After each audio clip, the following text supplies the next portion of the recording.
We here at MV often wonder how different the world would have been had Temujin never become Genghis Khan. The man managed to bring several warring Mongol clans together under his authority and then proceeded to absolutely steamroll every enemy he came across. The empire established by him came to encompass nearly a fifth of the world, 600 years before the British used their ships and their guns to take over a quarter of the same. It represents the raw, unbridled power of the Khan, but none of it would have been possible if he hadn't been elected Khan during a very special ceremony, or to be more precise, a kind of gathering. The Kurultai was convened every time the Mongols needed to appoint a new Khan to lead them, but it was so much more than that. It was a time of celebration and strategy, and many Kurultais from the 13th and 14th century have managed to live on as the elected governments of Central Asian countries. But in Berserk, this gathering takes on a whole new meaning, especially since it isn't being conducted by tribes from the steppes. The Kushan Empire also has a tradition called Kurultai, and while it looks and functions in a way similar to Genghis Khan's, there is no similarity between it and the one that occurred in real life. In this video, we'll be breaking down what the Kurultai is, its success rate in the real world, and its prospective future in Berserk.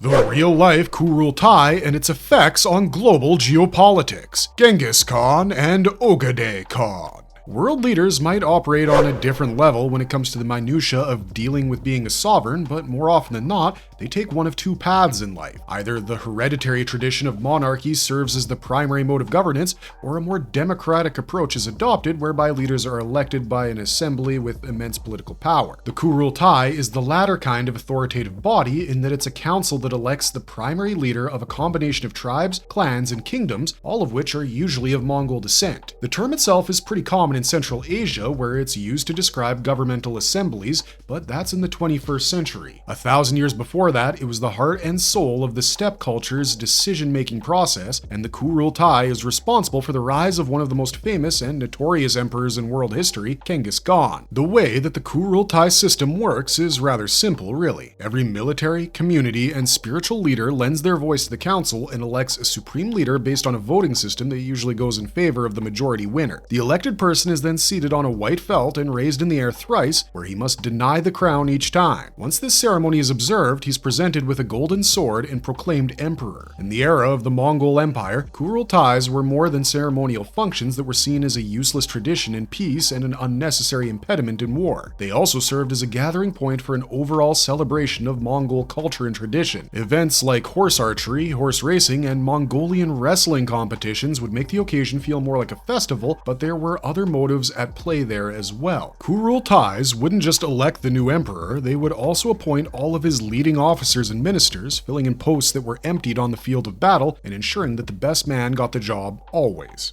The Mongol war tactic relied heavily on individual conquests, which meant that each subordinate under the emperor had to be an independent leader as well. They needed to be able to make decisions on the fly that aligned with the empire's best interests, and so the festival aspect of the Kurultais can also be perceived as a rather clever recruitment system. What better way to screen the best candidates than by holding competitions that would give them the answer without the need for involving them in the decision, huh? Two of the most successful leaders to ever emerge from a Kurultai are Genghis Khan, obviously, as well as his third son, Ogedei Khan. Genghis was elected as supreme leader after he united each Mongol tribe with blood and conquest, and he laid the foundation for the Mongol Empire. During his lifetime, he expanded his territory into China and Central Asia, establishing a major continental foothold. His third son, Ogedei, made things intercontinental when he completed the steppe conquest and invaded Eastern Europe. Interestingly enough, Genghis Khan's initial intention was to make ruling over the Mongols pretty much a classic monarchical system, with his personal heirs set to become the next Khan following his demise. But instead of choosing his eldest son as his successor, Genghis chose his most accomplished son, his third boy, Ogedei.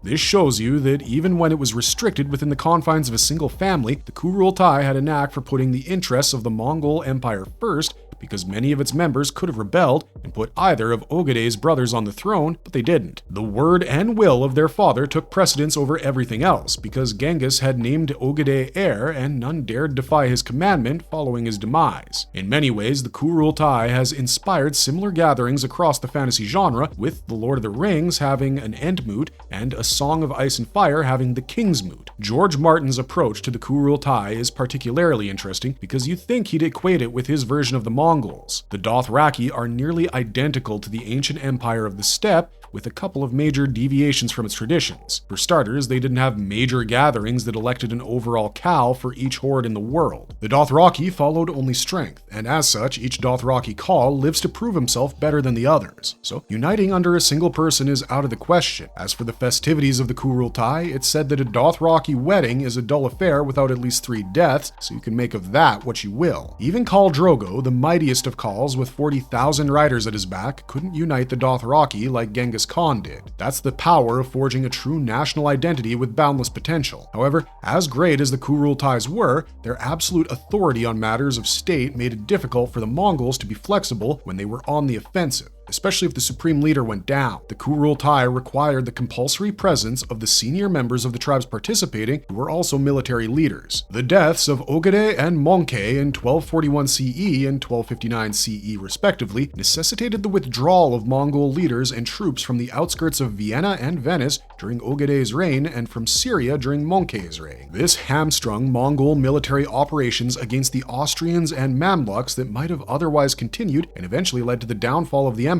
So yes, on one hand, Kurultais were the foundation of the Mongols' strength and rapid expansionist policies, but they were also a handicap because of their protocols, which became glaringly obvious in the latter years of the empire. Berserk's Kurultai is nothing like this, however. I mean, sure, there are similarities between it and the original that simply cannot be ignored once you see the full picture, but its very nature is completely different from the ones that rose Genghis Khan to power.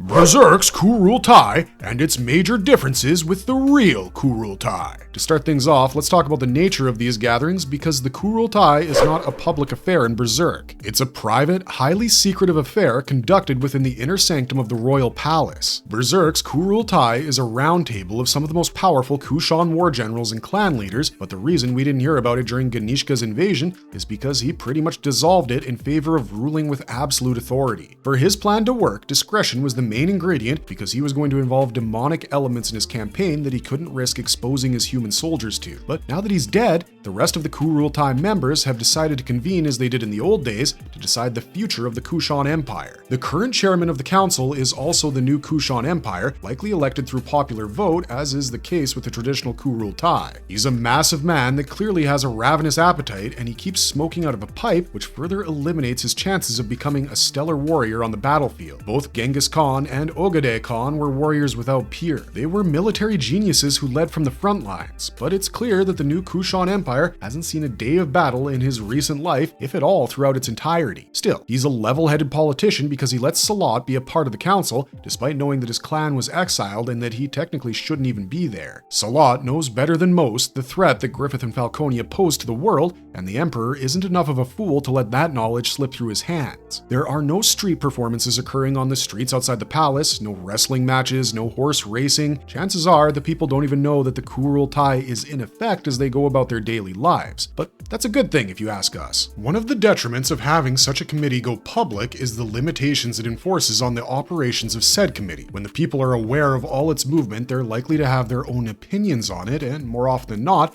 that kind of thing gets in the way of victory instead of being useful. So keeping the Empire's top political roundtable a secret from the public is a decent change Berserk has introduced. So is the fact that the Kurultai isn't convened by steppe warriors like the Mongols. The Kushan Empire is a web of multiple ethnicities inspired from Central, Eastern, and Southeastern Asia, but the country whose influence on it is clear as day is India. The Kushan royalty dresses like the Mughals used to, the Kushan people dress like Indians do, they have snake charmers on their streets, something that India is famous for. The list is practically endless. Yeah, the Kushan made their mark on the world by steamrolling the opposition with their military-industrial complex, but they also didn't simply rely on Mongol horde tactics. Mura blended elements of Arabic rulers into their operative standards, which is made glaringly obvious by their policy of taking war slaves and making them fight on the front lines. Also, while Berserk's Kurultai isn't liable to interrupt the flow of the kingdom's activities, it is liable to get interrupted itself, which puts it in the difficult position of threatening the fabric of Kushan itself. In the latest chapters of Berserk, the Kurultai's secret location has been invaded by Rakshas, whose body has become a conduit for the advent of Kliphoff. While there haven't been any major injuries to prominent officials yet, this kind of thing is possible even without divine intervention. Rakshas was a Bakiraka before he became a war demon. He knows the ins and outs of the Kushan Empire intimately. And espionage was a thing back then as well. Breaching the Kurultai's location is the ultimate blow to Kushan rule, which is why Salat disguised his assassins as servers for the council as insurance. He didn't know exactly what was going to happen, but he was cautious enough to have his assassins on standby, which we think wouldn't happen in a traditional Kurultai. Those gatherings were sacred, believed to be part of a divine ritual of sorts. Berserk's Kurultai is cold, hard administration and nothing more. It functions the same way as a Mongol Kurultai, but minus all the pomp and circumstance. Also, it appears to be a far closer-knit affair because there are fewer members in Berserk's Kurultai than there were war chiefs in the age of Temujin. Apart from these differences, they're pretty similar, with the biggest exception, of course, being the latter's inclusion of magical elements in its ranks. When Rakshas assaulted the Kurultai members,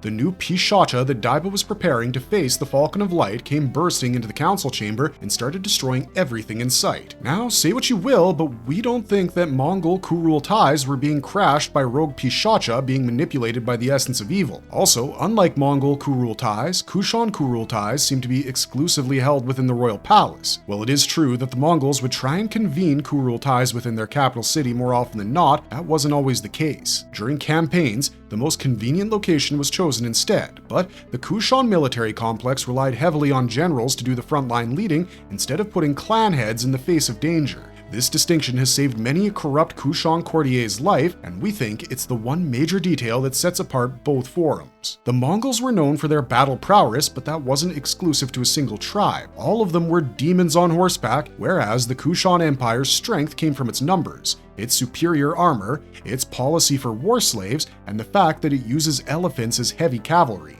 These are two fundamentally distinct ideologies on running a nation, which is why we say that while their names might be the same, Berserk's Kurultai doesn't copy Genghis Khan's, it merely adapts it. That's all we got for you this time, but if you liked our content, don't forget to leave a like and subscribe to us if you haven't already. This is Wizard Wheezy signing off for now, but thanks for watching, stay safe out there, and have a marvelous day.